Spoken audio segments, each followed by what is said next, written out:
అద్దెకు ఇల్లు కావాలని వచ్చి మహిళపై దాడి చేసి పుస్తెల తాడు, మంగళసూత్రం చోరీ చేసిన సంఘటన జగ్గంపేట శ్రీరామ్ నగర్లో చోటు చేసుకుంది. ఇక వివరాల్లోకి వెళ్తే కాకినాడ జిల్లా జగ్గంపేట పులవర్తి సూపర్ బజార్ పక్కనే ఈ యొక్క సంఘటన చోటు చేసుకుంది.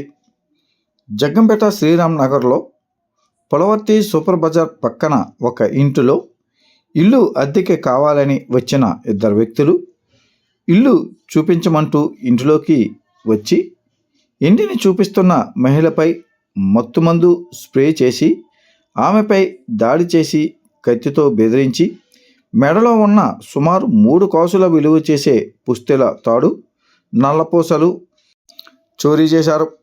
మధ్యాహ్నం 1:30 ప్రాంతంలో ఈ యొక్క సంఘటన చోటు చేసుకుంది.